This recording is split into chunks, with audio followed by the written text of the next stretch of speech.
Ngayon po ay nagse-celebrate tayo ng Mother's Day. Happy Mother's Day to all the mothers. Unahin ko lang pong basahin ang Proverbs 31 verses 10, 11, and 12. Sabi po dito, a wife of noble character who can find? She is worth far more than rubies. Her husband has full confidence in her and lacks nothing of value.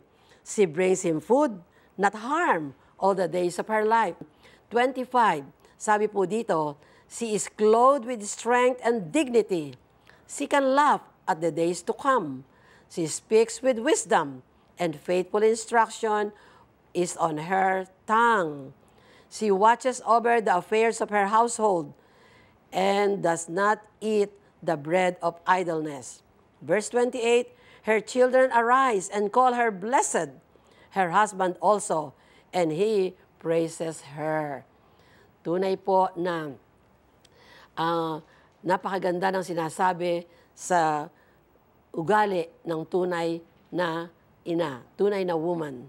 Truly, this is the day of celebration of the deep and devoted love of our nanay, inay, inang, mama, mami.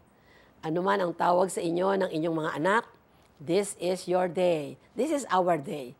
Ito ang perfect time upang pagmasdan ang yaman ng pag-ibig at pasalamatan ang puso ng isang ina.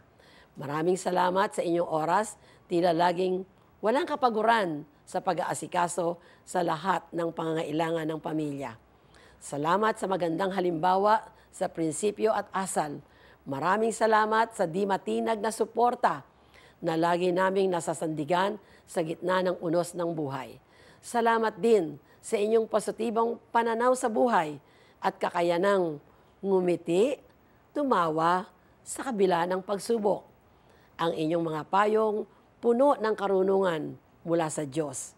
Sa inyong mapagkumbabang puso na laging handang umunawa sa pinagdadaanan ng isang anak. Sa mainit na pagtanggap na walang pinipiling oras. Sa mga sakripisyong hindi na kayang isa-isahin sa sobrang dami. Sa inyong pananampalatayang matatag at dalisay at sa pag-asang laging mabanag sa inyong mga mata. Sa lahat ng ito, maraming salamat. Alam niyo po, kahit na ngayon ay wala na akong ina, pero there are times at night, sabi ko, Lord Jesus, please tell my mother how much I love her. Dahil po, nakita ko ang pagpapakahirap ng aming ina para kaming apat na magkakapatid ay mapalaki at mapaaral kahit anong hirap ang pinagdaanan. Ganun po ang hirap at dinadanas ng mga mothers. Kaya po, again, Happy Mother's Day po. May mga eternal love of the Father, the abounding grace of the Lord Jesus Christ, and the sweet fellowship of the Holy Spirit be with all of you now and forever. God bless you more and more. Happy, glorious Mother's Day.